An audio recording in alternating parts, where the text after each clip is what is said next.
Not Worth the Time with Wade Taylor.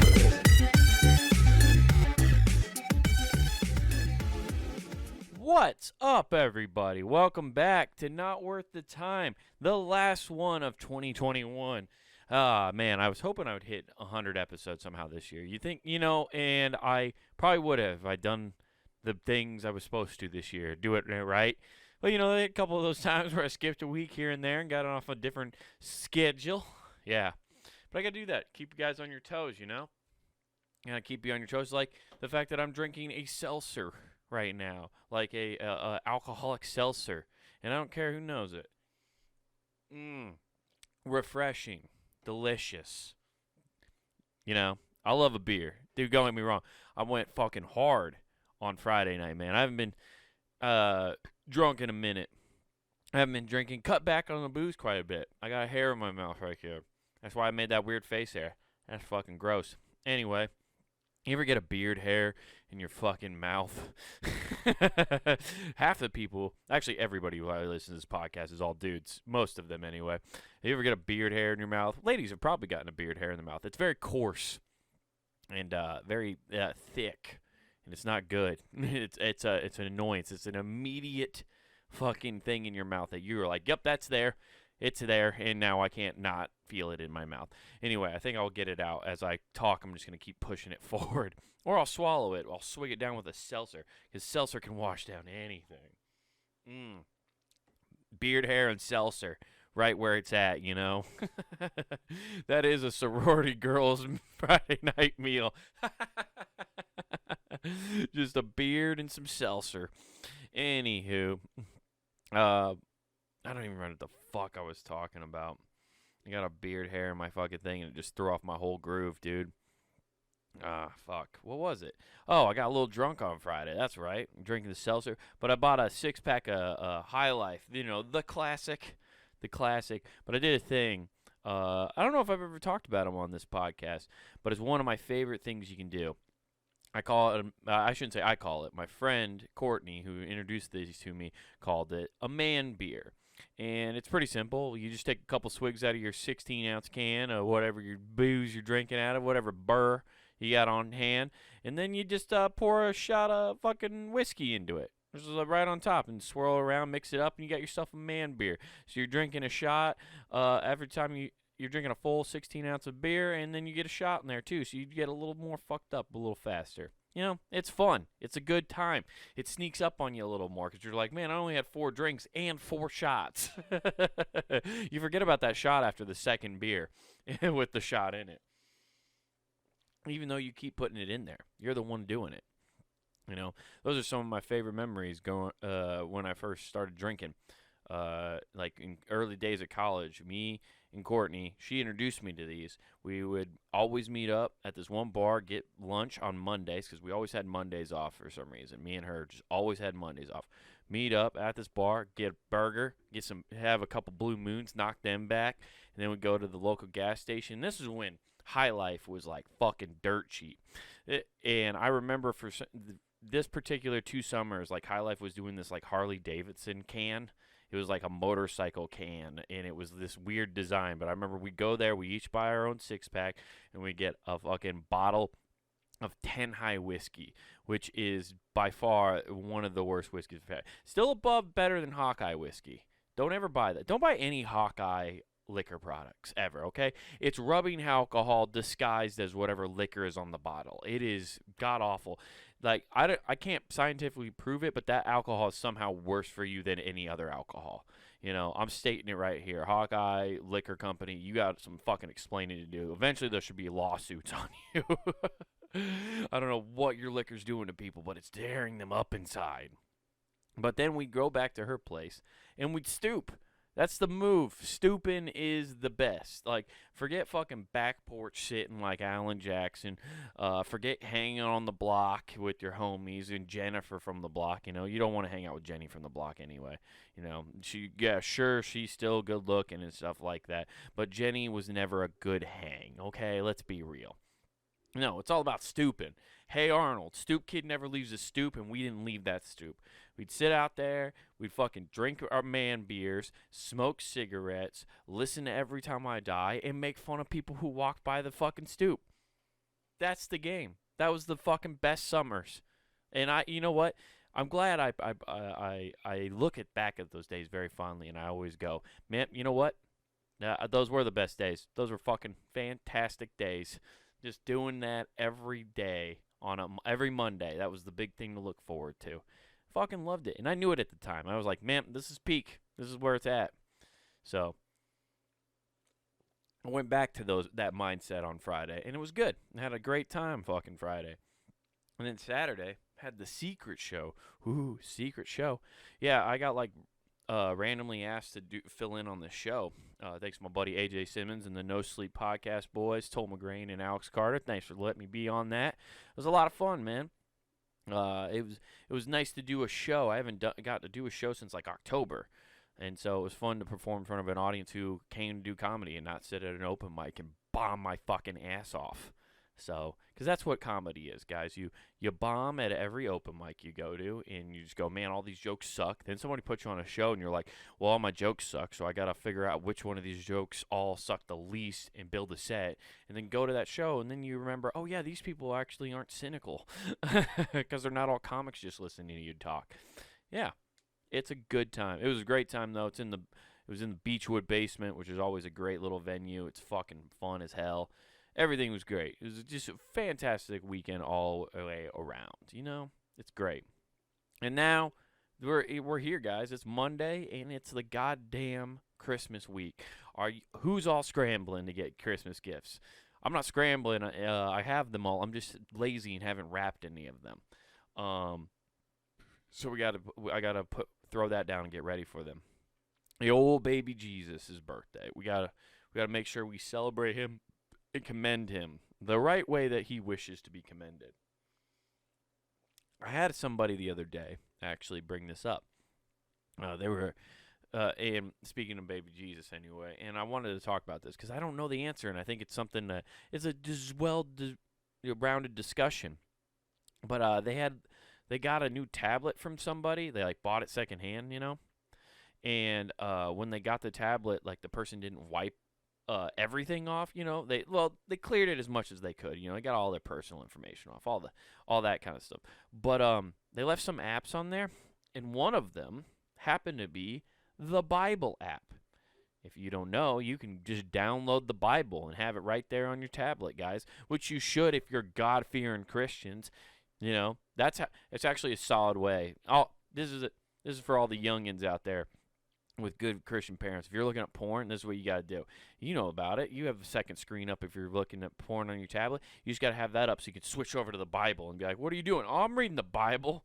Perfect cover, dude. Your parents can't yell at you, or if they can't question you if you're just like, I'm reading the Bible, and they can't be like, bullshit.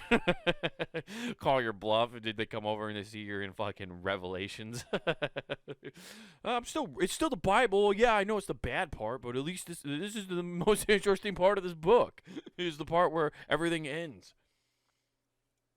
But my friend was contemplating, because they didn't want the Bible. It was eating up a good chunk of space on the tablet, you know? It's eating up a lot of memory and storage, you know? You got to put Candy Crush and Angry Birds on that tablet, and that Bible's kind of stopping you from downloading that. You know, it turns out there's a lot of information, a lot of pages in the Bible, even in the digital copy. And they were trying to decide, can I delete this, or is that like burning the Bible? And I think that's a fair question, you know, and I feel like it deserves some answers. I feel like next time I go home, and now and then I go back home and I'll go to church with my mom, I'm definitely asking my pastor about that. I'm just like, hey, quick, just you know, when the whole congregation's leaving, and you shake the priest's hand or the pastor's hand, depending on what denomination you are. We have a pastor, so you shake the pastor's hand as you walk out. And I'm going to be like, hey, Pastor John, great to see you. I know it's been a while. Hey, quick question, though. Is it Is God pissed if I delete the Bible app off my phone? Is that the same as burning the book? I need to know. Because before I do this, I just want to know the ramifications. And you know what? Pastors and priests and stuff are not prepared to answer the digital age questions of what God finds okay and doesn't. It's not like you're permanently deleting it. I still have, there's a Bible right behind me, okay? It's on this bookshelf, okay? So I still have an actual copy. So I feel like deleting the digital copy isn't a big deal. Can you donate the app? Is there just one Bible app like just floating around like a good like the Bibles float around Goodwill? If you go to like a Goodwill or thrift shop, you can find so many used Bibles. It's pretty wild. You know, I want to actually start going to like bookstores and buying books, like thick ones with like a hardcover, and just hollowing them out and creating those like fake books that you can hide stuff in, and just start selling them. You know, I think that's a good fucking use for them. I mean, fuck it. Nobody's reading Tolstoy's books anymore. Come on, it's all on your Kindle. I'll just use those hardcover ones and make some fucking sick hiding places. You know, start hiding cash in there. And I'm not going to do this like bullshit where you just carve out the pages. No, I'm going to put like a wooden box in there so it's got some fucking heft to it. You know, put like a magnet on top of the fucking hardcover book, you know, so like it clamps shut. Yeah, you know, make it nice. You know, that's how you do it. And that's how I'm going to make a fortune, guys, is just making secret books. Yeah, I know you can get it from Amazon, but wouldn't you want to shop local and get a nice book from the local guy who created his own little safe space for you? I think so. You know? You want Old Man in the Sea to be a fucking hidden book for you? Cool, I got you. Moby Dick, is that your jam? You know, send me your fucking your hardcover fucking books. You want your high school textbook to be a hit? Fine, fuck it, I'll do it. give me the supplies I need, and I'll just fucking do it for you, dude. I don't care. I'll make you a smoke box. You know, that's what's up. Yeah, and you gotta be able to have those places to hide your money. Not even just from people you don't trust, but even their loved ones, man. You gotta hide that shit. Which brings me to the first thing I found this week. I found this very interesting story that I think we're all gonna like here, and this is from some pay dirt thing on Slate. It's called "Do I Need to Tell My Fiance About This $1,000,000 I Have Hidden?" Now I'm gonna tell you right away, nah, you don't tell her about that, obviously. Especially if you're trying to get her to sign a prenup, you just make her think she's the breadwinner, you know? Then you just like, hey, you want to sign this prenup? And she's like, yeah, like I have nothing. You have nothing I want now, okay, other than just your love. So you can I'll sign the prenup because it's protecting me more. It's protecting you. Bam, you're instantly like, cool, my $1,000,000 are protected. That's how you do that. That's my first assumptions anyway, without even reading this. So we're gonna read what happened to this guy. He's like, I'm a dude, age 31. He's 28. Oh, okay. So it's his male lover. Okay. When we were together we've been together for 3 years, cohabiting for 2, and I recently asked his ring size. His fiance's minimal assets, 100,000K to 150K in student debt, federal now that the income-based repayment, rough upbringing, previous income struggles, lately 70,000 a year with growth potential. His mom, who I'm skeptical of, might expect him to care for her one day. Wait, what? Oh, okay. Take care of the mom. Got it. Okay, me, grad student, previously high income. Okay, living off of savings. I haven't told him much, just that I have enough to cover my bills until I work again. He said okay, with a prenup, specifically that all his debt stays with him and any savings that I have left after paying the school taxes stays with me. Paying for school stays with me. Okay. But he doesn't know that I have more than $1,000,000 in a brokerage account. See, now that's different. In a brokerage account, if I remember right, that's like some kind of investing account. It's not necessarily like he has a yeah, it's open. Okay, securities. Yeah, so he does. It's not like he has easy access to this fucking money. It's a brokerage account, so he's selling and trading. Oops, that's a story we're gonna do next. That one's crazy. Anyway, so he's got his brokerage account. Should I or when should I have brought this up? There are reasons I've stayed quiet about this. I don't want to be the sole proprietor. Financially, for our first house alone, that takes assets that would otherwise remain in me in an event of a divorce. Damn, dude. See, like I love when people think about they do think about this stuff now because you just heard too many horror stories, man, about like divorce, what it is to go through a divorce, and how much it costs, and how crazy shit get. So you're still even though you're like, I love you and I want to spend the rest of my life with you, but I need to fucking protect my own bases here. I also need to have a fund in case you decide to go off the fucking rails and try to fuck me over. Dear, when do we talk about this?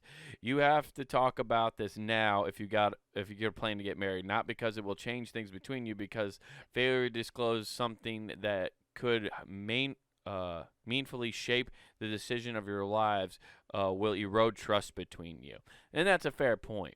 I think if I've read a fair amount of stuff about divorces and like relationship advice and stuff, and like one of the number one things that people end up like that cause so much friction in relationships is money. Financial things, because people don't talk about that. You talk about like what you like, what shows you want, like what kind of dogs you like, and you talk about that, but you almost never really touch those subjects of like financial burdens. Like the fact that they actually know how much they have in student debt and all that kind of jazz is like more than most people ever talk about it. It's a really important thing to talk about because those financial decisions make or break you. And if you aren't upfront about what you're doing financially, and they're upfront and they aren't, you can't necessarily make a well thought out plan to make sure your future goes well together. You have to know what everybody's bringing to the table, and you have to know how the other one works. Like if you just know somebody who doesn't save, like if you're just with them and they're just doing whatever they do, and you find out that they never saved a penny of any money they've ever earned, that sends up red flags. You're going to be like, wait, what? How do you don't have anything? Like nothing. You make 60 grand a year and you save none of it. It's like, how the fuck is that even possible? So let's read on here. I would not assume your boyfriend would expect you to be the sole proprietor or otherwise expect the roles to change if he has this information. Between the two of you, he's the one with the job. So it seems a little presumptuous to take that for granted that if he knew that your money, he wanted to financially support him.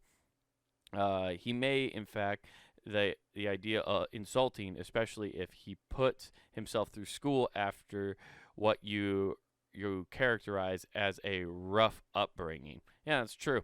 You're doing a lot of presumption. You're doing a lot of, assuming, and that's a lot. That's what everybody does. You always assume, and you're kind of bringing. That's why you just got to bring those questions to the table and be very open and honest. I think in any type of questioning of a relationship or anything like that, it's a big deal, But I thought that was like an interesting little article about like what's going on and like how you have to be transparent. I don't think there's many more. Yeah, there's more. There's another story right there. But yeah, it's definitely an interesting tale for sure, because you want to make sure that you're just open and upfront, but you also just don't want to get fucked. Nobody wants to get fucked. But what's funny is by trying not to get fucked, sometimes you do end up fucking yourself. It's a weird world we live in, and the plot twist happens fast. At least that's not the worst secret you could have, Unlike this next story, because if you were a dude and you had to explain to your fiance that maybe you had anything thing to do with this situation. You'd be crazy. I happened to see this on Instagram, and I went and found an article about it right before I started the podcast because I was like, this is fucking nuts. Here it is. It's Jungle's Sick Secret, horrifying tale of prostitute orangutan who is chained to a bed, shaved daily, and forced to perform sexual acts on men. Now, there's a lot to unpack in just the fucking headline of that, let alone the fact that we're going to read a whole article about how this fucking orangutan was raped its entire life. And I'm just going to throw this out there, like, without even reading it more right now. This is why prostitution should be legal, because then at least you're not fucking an orangutan against its will because you can't get a girl to suck your dick or whatever. You know, like, just at least that's a willing participant and that's their job if they are a prostitute. No, not instead of fucking forcing a monkey or an orangutan, a primate, I should say. It's not a monkey, it's a primate. To fucking do horrifying things. It's like, Jesus Christ.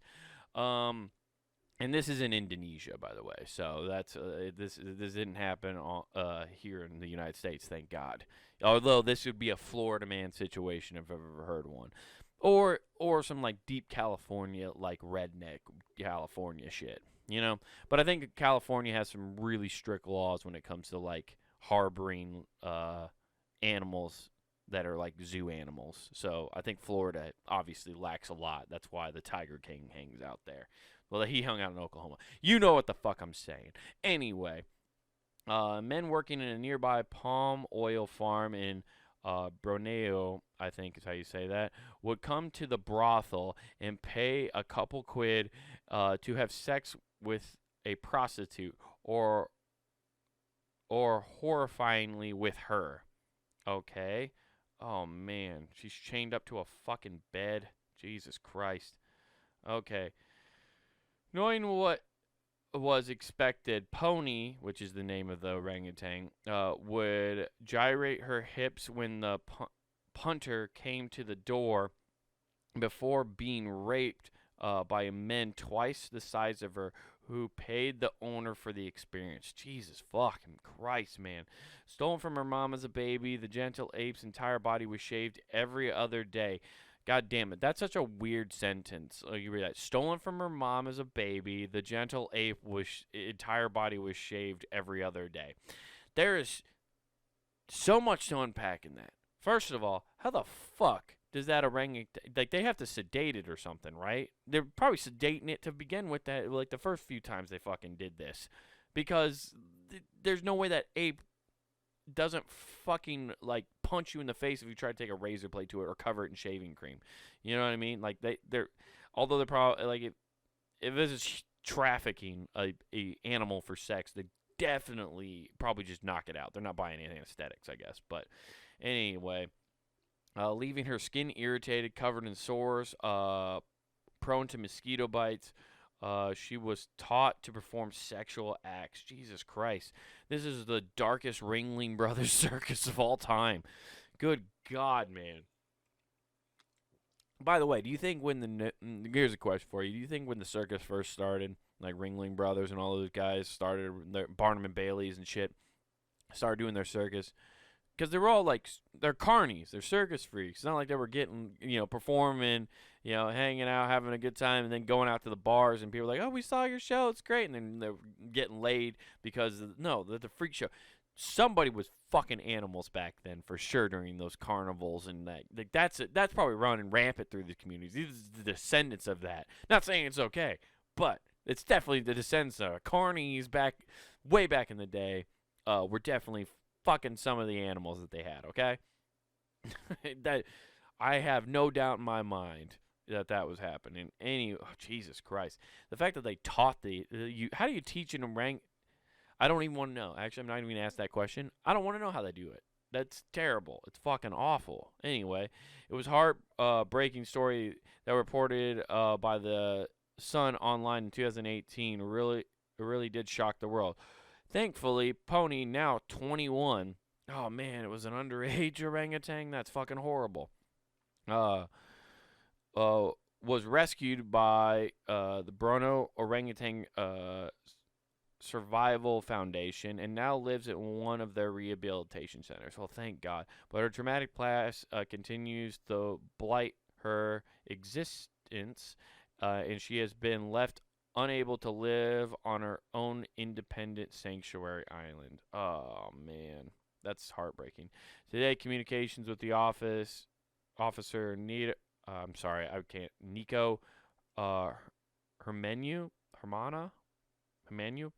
says Pony lives in a healthy life inside the complex these days. At the age of 21, her current uh, condition lacks of natural skill and behavior, does not allow her to be placed in any other type of enclosure. We do hope that she might be able to get a chance to live on the sanctuary island someday. In a complex she is staying in, Pony always shows a healthy appetite for fruit and enrichment tools for our team to give her.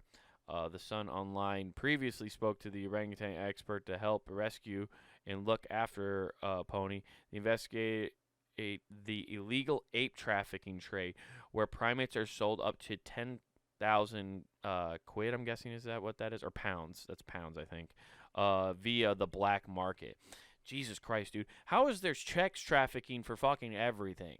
Like, there's probably sex trafficking items for fucking, I don't even know, like, what the weirdest thing I could think of is, but somebody has a fetish for it. You know, somebody likes fucking VCRs. There's a black market for the sex VCRs or something. I don't know. That's fucking crazy, though.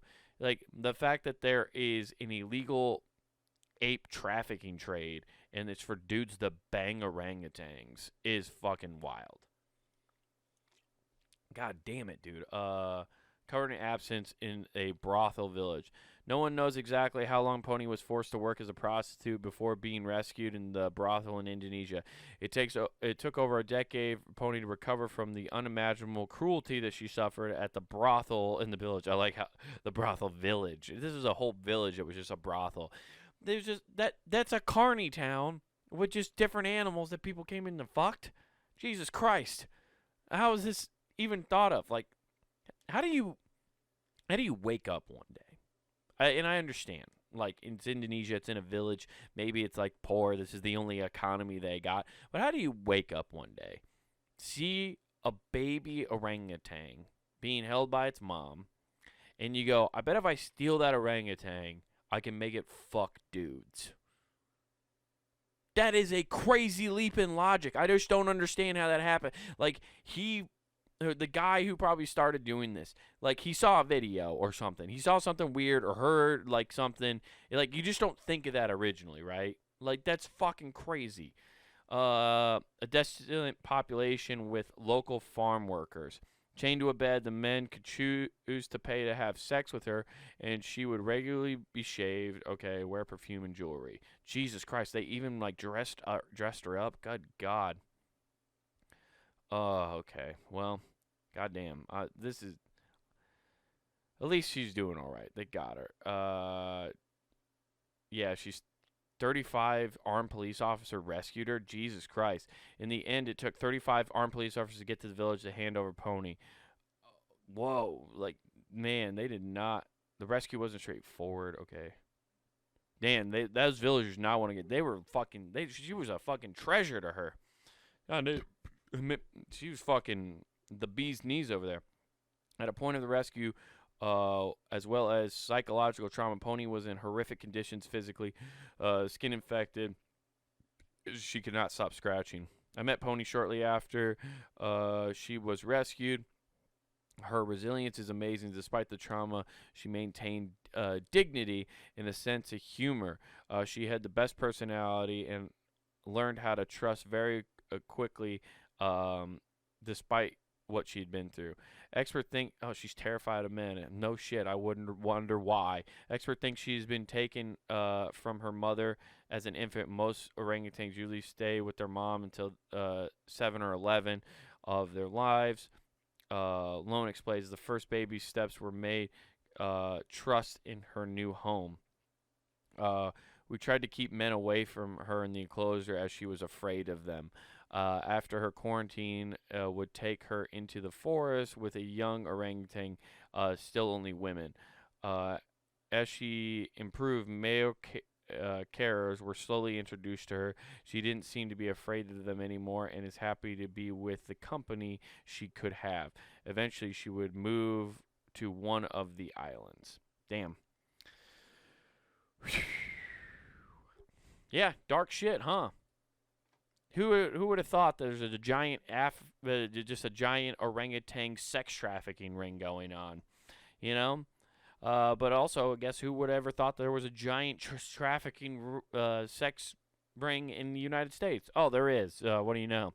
What do you know? There is one on almost every fucking continent. It's wild, dude. Everybody's just, it's amazing the power of just wanting to bust a nut will fucking just make you do horrific crimes. Ugh, fucking beat off, guys. Just beat off. Just post nut clarity. That's all you need right there. Like, just beat off, and then you're like, why the fuck was I thinking that? Good God. That's terrible. Well, I'm glad she's at a sanctuary, though, and I'm glad the orangutan's all right. You know what? She's doing fine. Although it did almost take a small army and a task force in order to get her out of there. Man, they did not want to give up their sex ape. That fucking is crazy. Whew. Well, guys, you know what place doesn't traffic any people of any sorts, but we want you to be trafficking to the website to listen to stuff is punandgame.com. Yes, we would enjoy the traffic of you coming and just checking out the stuff. There's nobody getting hurt there. That's right. Check out the content Monday through Friday, guys. You can check out all the cool shows. So go check out punandgame.com. And while you're there, also head over to the Pun and Game shop where you can find yourself hoodies, t-shirts, and all sorts of cool shit that you can rep the website with. And don't forget to use promo code NWTPOD. That's NWT Pod for free shipping at checkout. If you want to read any of the articles I talked about today, they're all in the description down below, along with my social media handles. So definitely go check me out on the social media. Instagram is where I'm at mainly. So definitely check that stuff out. I'm posting clips and all that stuff. Also, check out the YouTube channel, Comic Way Taylor. You can watch this podcast, and you can find clips from Who Gives a F, this show, and you can find my half-hour Wild Horses. Check that out if you haven't already. Would really appreciate it.